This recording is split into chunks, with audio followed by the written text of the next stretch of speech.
রক্তদাতাদের উৎসাহ দিতেই রাজ্য রক্ত ট্রান্সফিউশন কাউন্সিলের পক্ষ থেকেই তাদেরকে সম্বর্ধনা দেওয়া হলো।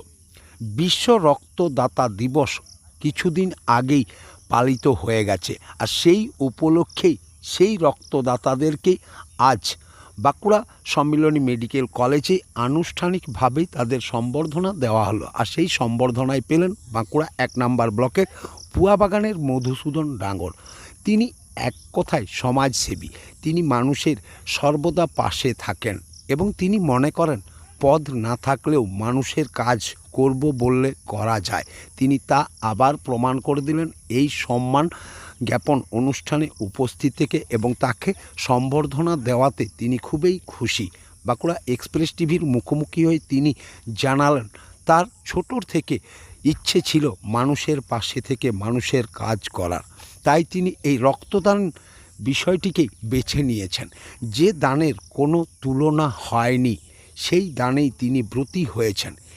তিনি 64 বার রক্তদান করেছেন, তাই তাকে আজ সম্বর্ধিত করলেন বাঁকুড়া মেডিকেল কলেজের পক্ষ থেকে। তিনি আবার প্রমাণ করলেন পদ না থাকলেও মানুষের পাশে থাকা যায়। দেখুন, এটা তো খুব আনন্দের বিষয়। আমার বরাবরই মানুষের পাশে থাকার একটা প্রবণতা ছোটো থেকেই ছিল, এবং রক্তদানের মাধ্যমে আমি সেই মানুষের পাশে থাকা সাথে থাকার কাজ আমি শুরু করেছিলাম 1997 সালে, যখন আমার 18 বছর বয়সও হয়নি। আমি বয়সটা লুকিয়ে পড়ে আমি ব্লাড রক্তদান করেছিলাম একটা রাজনৈতিক শিবিরে গিয়ে। আমি আমার স্বপ্ন ছিল অনেক মানুষের পাশে থাকবো, সাথে থাকবো, কিন্তু সেই মুহূর্তে আমার তত সামর্থ্য ছিল না, সাথ ছিল না। আমার তখন মনে হয়েছিল যে আমার রক্ত দিয়েই মানুষের পাশে থাকবো, এই অঙ্গীকার নিয়ে আমি রক্তদান শুরু করেছিলাম 1997 সালে। আমি ভাগ্যবান, আমি যে সেটা কখনো ভাবিনি যে 50 করতে পারবো, রক্তদানে 50 হবে আমি ভাবিনি।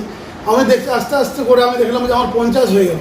50 হওয়ার পর আমি ভাবছি আগামী দিনে আমি যাতে 75তম রক্তদান করতে পারি, সেই লক্ষ্যে আমি আগাচ্ছি। এবং তার মাঝে এই যে সম্মান, আজ বিগত 14ই জুন বিশ্ব রক্তদাতা দিবস, তার অনুষ্ঠান আজকে বাঁকুড়া সম্মিলনী মেডিকেল কলেজ অ্যান্ড হসপিটালে হলো, এবং সেখানে আমাকে আমন্ত্রণ করা হয়েছিল এবং সেখানে আমাকে সম্মানিত করা হয়েছে। আমি এটাতে খুবই আনন্দিত এবং গর্বিত। এটা আমার জীবনের একটা আলাদা পর্যায় বলে আমি মনে করি। কী নাম আপনার? মধুসূদন ডাঙ্গর।